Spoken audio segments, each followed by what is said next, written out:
Muli Bwanji from BA. This is the Rorschach Malawi update from the 9th of July 2024. A quick summary of what's going down in Malawi. The Department of Immigration and Citizenship Services announced that they would resume printing passports at their Blantyre headquarters on Wednesday the 10th. As we discussed in previous shows, the department stopped printing passports in January because the passport issuing system was hacked. They started printing passports in Lilongwe in March and said they would gradually resume their services in other districts. As it stands, only the Immigration's Lilongwe and Blantyre offices are printing passports. They are yet to announce when they will resume printing them in their Mangochi and Mzuzu offices. In some unfortunate news, customers of the First Discount House, or FDH Bank, are still waiting to access the bank's services after they were called off last week. On Thursday the 4th, FDH Bank released a statement saying they would be upgrading their system from 11:45 p.m. on Friday the 5th to 11:45 p.m. on Monday the 8th.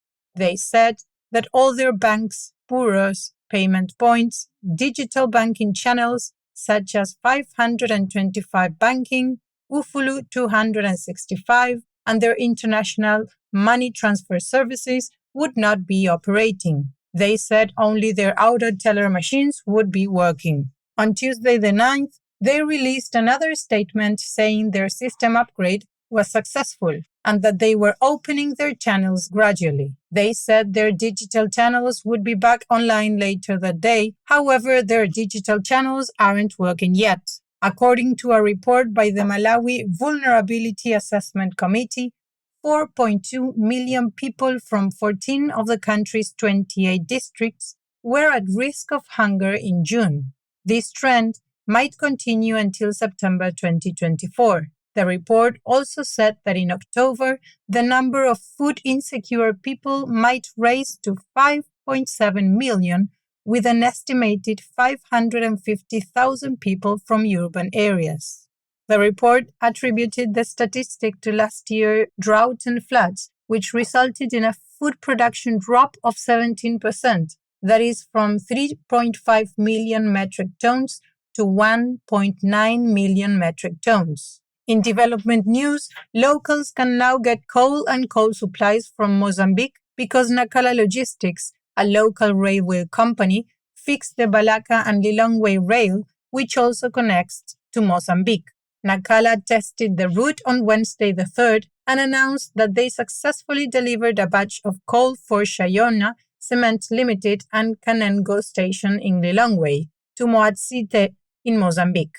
Before this, people from the central and northern regions and neighboring country Zambia had to travel to Lilonde district and Limbe city to receive or send their goods. The reconstruction of the railway will significantly lower local transport costs. Mtunsi Funeral Services Limited also announced a new development, but it was put into question. On Friday the 5th, Mtunsi unveiled a state-of-the-art funeral center in Lilongwe. It includes an auditorium that can seat 250 people, a garden, and a mortuary. Onesmus Karakatsai, the general manager of Mtunsi, said the funeral center shows their commitment to delivering exceptional services, but comments under the Facebook post showed that people were taken aback, maybe because the new development goes against Malawians' tradition of managing funerals on their own. Moving on,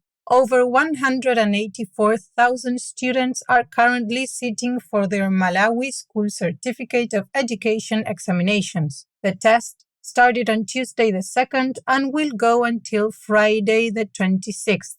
Angela Kashitigu, the Public Relations Officers of the Malawi National Examinations Board, or MANEB, said MANEB recruited the Malawi Police and Malawi Defense Force to help prevent the exams from leaking and other malpractices during the exam period. Speaking of exams, there was a message circulating on several social media platforms saying that students need to resist for their ABMA exams as there was an admin error. However, on Friday the 5th, ABMA Education released a statement on Facebook saying the message is malicious and should be treated as a spam and unofficial content. There have not been any changes to AMB Education's exam timetable for any of their courses, unless your school told you otherwise. Many from the Ngoni tribe in Detsa district celebrated Senior Chief Kachinda Moro, who was awarded honorary doctorate degrees for her efforts in ending early marriages and promoting education and women's rights. On Monday the 8th, two Belgian universities, Catholic University Leuven and l'Université Catholique de Leuven, awarded the senior chief for championing women and children's rights. She started her work in 204 after noticing that many children were dropping out of school to get married or because they were pregnant.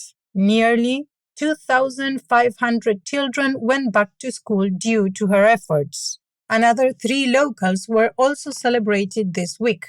Rami Wahid, the general manager of Amaryllis Hotels in Blantyre, was appointed as a global ambassador of the African Tourism Board, which is a Pan-African organization that aims to promote tourism across the continent.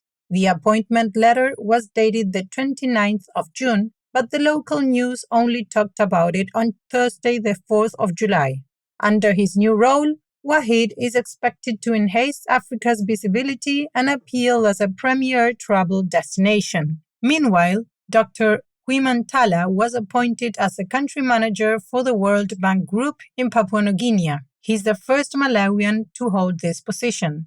When interviewed by local media, Ntala said he joined the World Bank in 2005 and served in multiple ranks before his latest appointment. On the flip side, many mourned the death of Eveles Kayanula. She was a veteran broadcaster who worked with the Malawi Broadcasting Corporation for 35 years before she retired. Local news said she died on the night of Friday the 5th, but didn't say how. Her friends, family, and members of the broadcasting community held a vigil in Kayanula's home in Majinjili in Blantyre to pass their last respects, before laying her to rest at Dowa, her home district.